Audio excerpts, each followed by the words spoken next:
Assalamualaikum warahmatullahi wabarakatuh. Perkenalkan, nama saya Sirna Babil dengan nomor NPM 269201008, Prodi Sosiologi, Fakultas Ilmu Sosial dan Politik. Di sini saya akan bahas materi tentang Emil Durkheim. Nah, yang pertama yaitu tentang riwayat hidup Emil Durkheim. Emil Durkheim lahir pada 15 April 1858 dan wafat pada tanggal 15 November 1917. Dikenal sebagai salah satu pencetus sosiologi modern.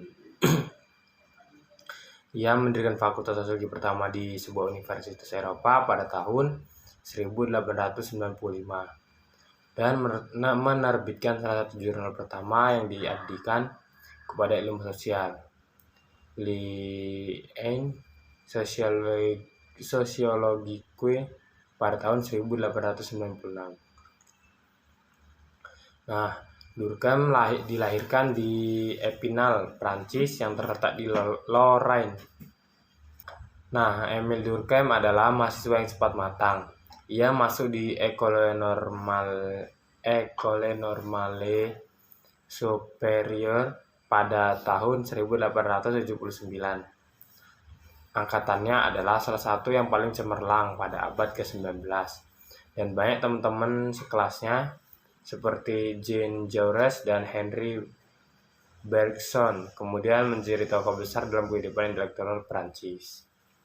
Minat Emil Durkheim dalam fenomena sosial juga didorong oleh politik.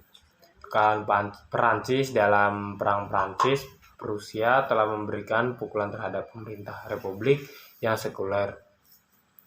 Banyak orang menganggap pendekatan Katolik dan sangat nasionalistik sebagai jalan satu-satunya untuk menghidupkan kembali kekuasaan Prancis yang memudar di daratan Eropa. Nah, Durkheim adalah seorang Yahudi dan sosialis, berada dalam posisi minoritas secara politik. Suatu situasi membakarnya secara politik. Seseorang yang berpandangan seperti Emil Durkheim tidak mungkin memperoleh pengangkatan akademik yang penting di Paris.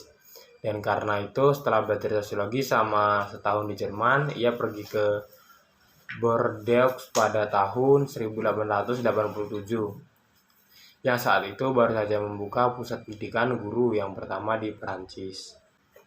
Nah, pada tahun 1890-an adalah masa kreatif Emil Durkheim.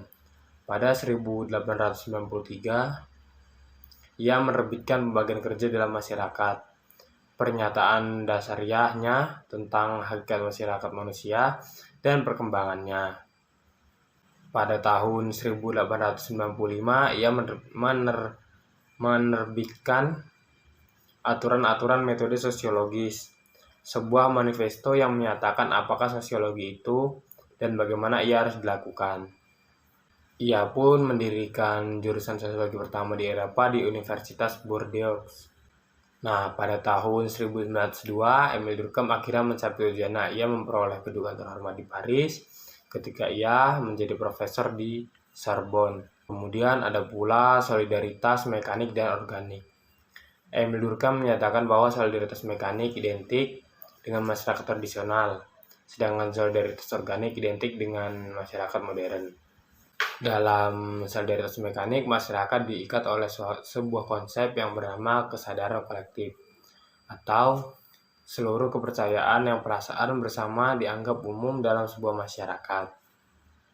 Berbeda dengan solidaritas mekanik yang diikat oleh kesamaan dalam bentuk kesadaran kolektif, solidaritas organik justru diikat oleh perbedaan dalam bentuk pembagian kerja.